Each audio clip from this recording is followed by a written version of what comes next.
DeMar DeRozan was the Raptors' sixth leading scorer against the Cavaliers on Thursday night with 13 points, a positive sign for a Toronto team trying to take the next step. Frank Gunn, Canadian press via App Toronto, before the Toronto Raptors face the Cleveland Cavaliers here at the Air Canada Centre on Thursday night. Cavaliers coach Tyronn Lue was asked about the prospects of facing a Raptors team missing Kyle Lowry, its star point guard, and Serge Ibaka, its starting power forward and best shot blocker. "The way we've been playing, we don't have to remind the players of anything," Lue said with a laugh. "We've got to be professional." Then Lue and the Cavaliers went out and were anything but. The final score, Raptors 133, Cavaliers 99, wasn't indicative of the beatdown the Raptors put on the three-time defending Eastern Conference champions.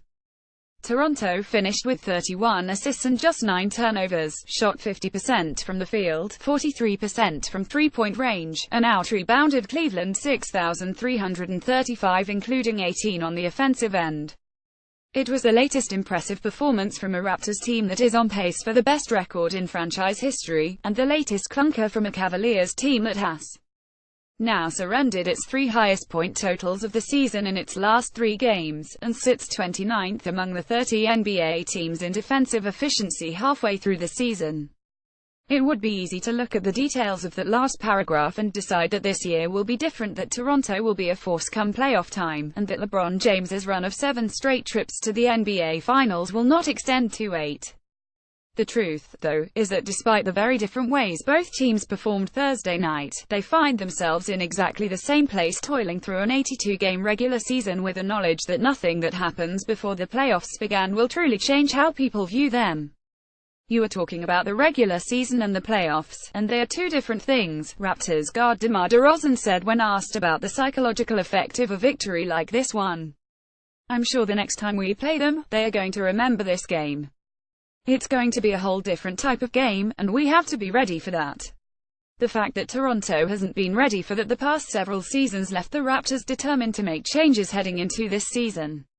In recent years, it felt like Toronto was replaying the same season over and over, excel in the regular season behind the individual brilliance of Lowry and DeRozan, then fall apart in the playoffs as each crumbled under the weight of opposing defenses over the course of a 7-game series. So coach Dwayne Casey sought to change things. Gone are the days of Toronto relying on one Lowry or DeRozan isolation after another offensively. In their place has emerged a far more egalitarian system, designed to make Toronto far less predictable when it enters the crucible of the NBA's postseason. "It wasn't like we were broke," Casey said before Thursday's game. "But once playoffs do start, teams can load up, they can game plan for you. When that ball's moving and they don't know where it's coming from, it's more difficult to guard. We're trying to establish that style of play. I said it before the season, there's gonna be ups and downs, there's going to be reverting back to doing a bit too much individually. But I think, big picture, we're headed in the right direction."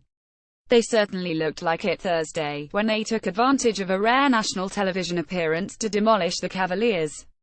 In a game where Lowry didn't play because of an injury, Ibaka didn't play because of a suspension, and DeRozan finished with 13 points on 5 for 13 shooting, Toronto still dominated from start to finish thanks to a balanced attack that featured 6 players in double figures.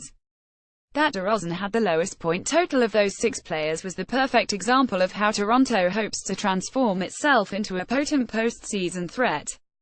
But until the Raptors prove they don't have those moments of reverting back, doubt will follow them. For Cleveland, it works the other way. It's hard to believe a team with a defense ranked 29th in the NBA remains in a position where it is considered a postseason contender. Then again, most teams in that position don't have 3 straight finals trips on the resume, nor does they have the best player in the world on the roster.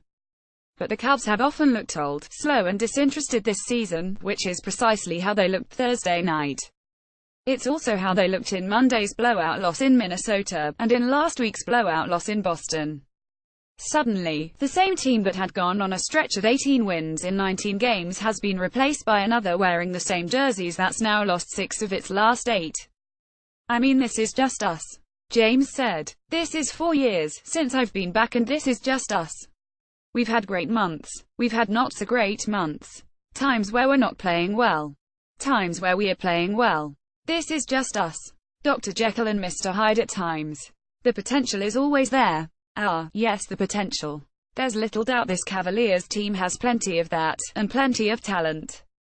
And it's not surprising this recent downturn has coincided with the return of Isaiah Thomas, who is trying to get up to speed after spending the past several months rehabbing his injured right hip. But if someone only watched the way the Cavs played Thursday, it would question how in the world anyone thinks they can get back to the NBA Finals. And with the defending champion Golden State Warriors on deck Monday in Cleveland, there could easily be another scoreline this ugly on the Cavaliers' ledger if they don't start figuring things out. Then there was a curious comment after the game by Lou, who said, "If guys have agendas, we've got to get rid of our agendas and play the right way." Meaning what, exactly? Just what I said. When asked about it afterward, the players were confused, with each saying they didn't have one. To put it mildly, it's clear all is not well in Cleveland. But here's the thing, none of this matters. There will undoubtedly be plenty of questions asked about Cleveland's defense over the next 3 months, and about whether they can make another run through the postseason with an aging roster that's struggling to stop anybody, let alone the best the league has to offer. Until someone manages to beat James 4 out of 7 times before the NBA Finals, however, the Cavaliers are still going to be favored to beat any opponent in the Eastern Conference playoffs.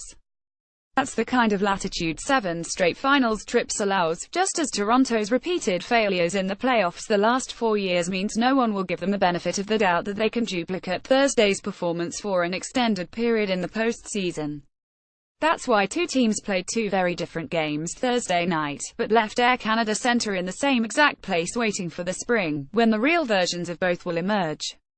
Read more on the NBA. Rodney Hood smacks phone out of fan's hand after being ejected from Wizards game. Lakers reportedly back away from free agent after woman sues him for sexual battery. Celtics Jaylen Brown says Trump is unfit to lead, and has emboldened racists. NBA teams are putting up more of a fight, but the Warriors are still in another league. The NBA schedule is roughly halfway done.